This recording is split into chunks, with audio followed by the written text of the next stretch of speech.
Greetings, Guardians, my name is Bife here. So, a few weeks back we learned that in order to pass through the portal and follow the witness, we need to resurrect Savathun of all people. She was the only one who held the knowledge of how this might be done, and we killed her, so we've got to bring her back. Luckily we can do that because she has a hive ghost. Unfortunately, no one is thrilled about that. Previously I gave a brief overview of what resurrecting Savathun might entail, and this was something which I did with the promise that I would go into it in further depth.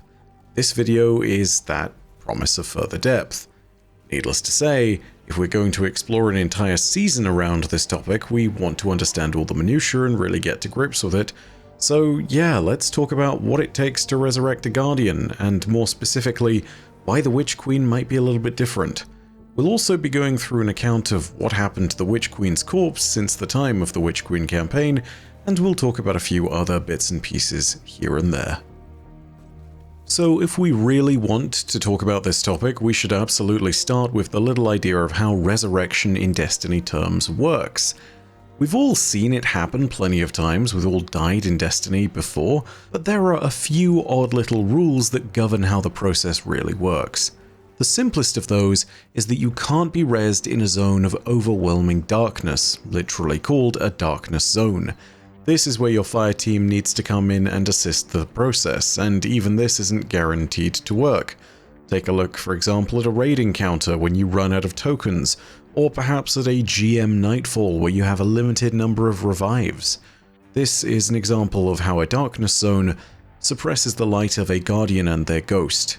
The other somewhat well-known rules are that resurrection is a somewhat flexible process. If a body is around, the body itself can actually be resurrected, but if a Guardian goes to a place where their body isn't recoverable, then a new one can be spontaneously generated. These ideas are expanded upon thanks to a ghost a few years back who lost their Guardian in a most peculiar set of circumstances. Take a listen to this lore entry from back in Forsaken called No Res for the Weary. My Guardian is immortal. My Guardian is forever lost to me. He boarded the derelict Almighty with his fire team, hoping to salvage Cabal secrets from the Star Murderer. I should have seen the trap. Was it Cabal? Was it some Vex infection from Mercury? I don't know. It's all my fault. I remember how the moment of activation felt like falling. He lunged for the center, crying out to his friends, "I'll disarm it." He's still lunging, flying to the Almighty, and you will find him there, caught in the amber of slow time, reaching forever. I have observed his motions carefully. He will arrive at the mechanism and deactivate the trap in only a little more than 50,000 years. I cannot resurrect him. I have tried so hard. The city's warlocks and Thanatonauts answered all my desperate questions, even when I began to ask if he could be destroyed. At least if he were gone, unmade, then I could make him again. Why can't I bring him back? If a Guardian falls into Titan's methane sea, they do not die instantly, but we can still bring them back on the Arcology. If a Guardian hurls themselves off their ship into space, do we need to wait for them to disintegrate in the solar wind before we bring them back? No, no, it was never hard before. I see him right there, and he seems so close. All I was ever meant to be was his ghost. But all ghosts know there are places where we cannot bring our Guardians back to life. And this is one of them. Why? Is the darkness gathered against us here? Is the light too weak? I think I know why. Some share my theory. What do we do when we bring our Guardians back? What is the magical heart of the process? Are we like the city's probability kilns, twisting the quantum vacuum in our favor to yield matter? Perhaps. Perhaps. But certain members of a cult I shall not directly name have their own specific interpretation of the process. When you bring him back, they told me, you must have a template, an image to provide you with the information you need. Where do you find that template? Simply in a neighboring timeline, a timeline where he is still alive and intact. And wherever there is great danger, wherever the probability of death is too high, then those timelines become scarce and hard to reach. And so you find the zones where Guardians cannot easily be remade. If this is true, then I am doomed and free. There will be no alternate worlds in which my Guardian escapes that trap. There will be no hope of resurrection. I will be a ghost alone. But the thought haunts me that I might be wrong, and that he is still waiting for me. So I'm not touching on the whole alternate timeline and template theory, and I will point out again that that is a theory, it is not guaranteed or confirmed. All that being said, it is a can of worms we may want to open later, considering that there is a certain cult it involves, which I'm almost certain is a nod to the FWC. Lakshmi is still in the lore, and we may well soon be hearing more from them. What we can definitely see from this lore entry, though, is a summary of those rules. Guardians can be resurrected and brought back from circumstances that would otherwise eviscerate the body, but also if the body is seemingly unrecoverable but still in one piece, they can be resurrected anyway. Proximity seems to be an important factor to this, but the process is still not well understood, especially not when it comes to mixing the power of a Guardian with the power of a Hive God. This is something brought up by Ikora and Osiris in the Lightfall Collector's Edition. Osiris is hesitant to believe that Savathun's corpse doesn't hold a trick or two. This particular lore entry comes from that Collector's Edition and is making a note of a time when Ikora was essentially trying to evaluate to see if Savathun's corruption remained within Osiris. Take a listen to this.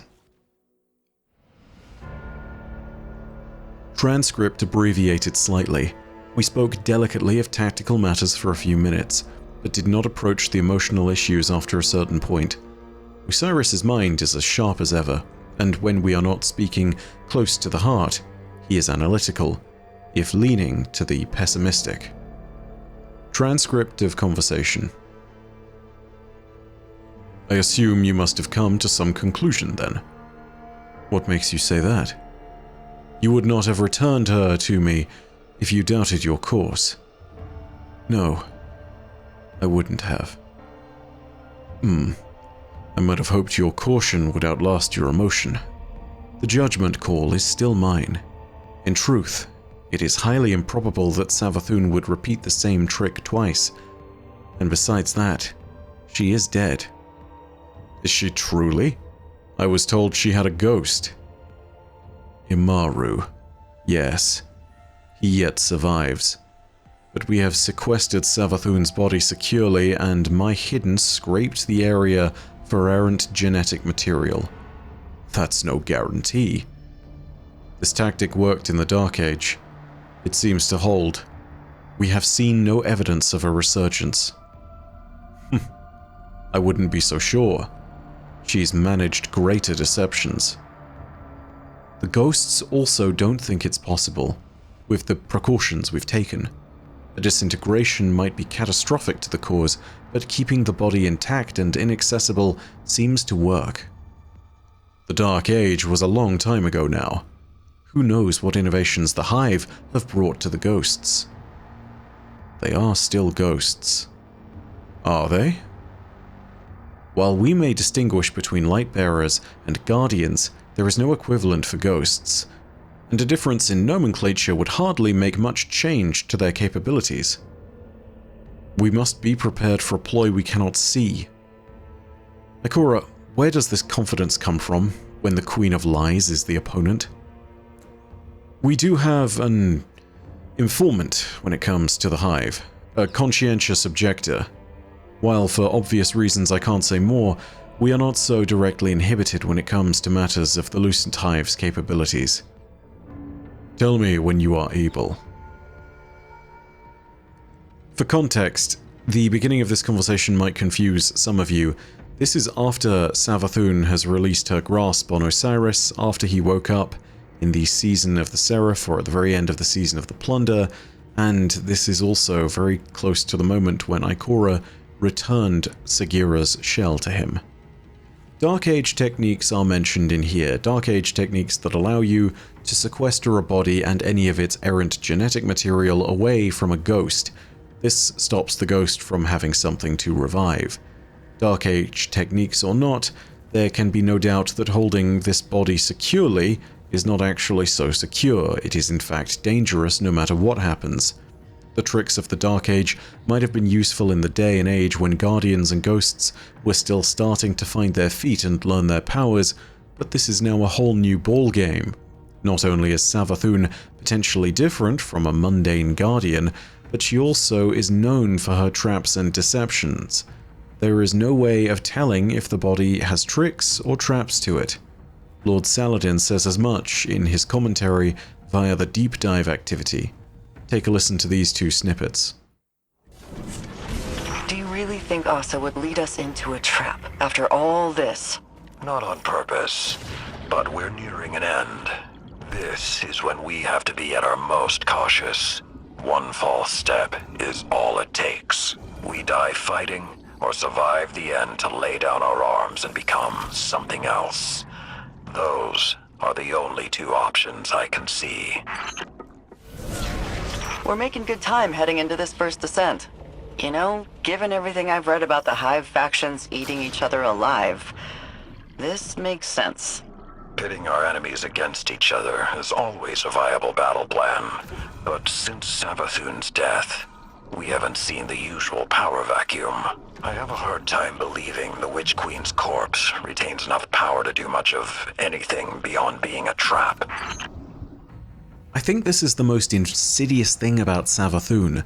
There's no way of knowing that this wasn't part of her plan all along, something that she planned well before she became a Guardian and simply allowed us to enact as time progressed. And again, who knows? That version of Savathun is now dead and gone.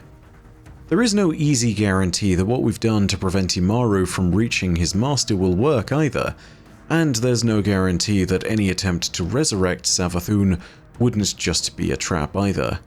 What is clear is that at least since the Season of the Haunted, we've had control over the remains of the Witch Queen. We know as much because Eris Morn, in all of her occult knowledge, performed a dissection of the Witch Queen's body.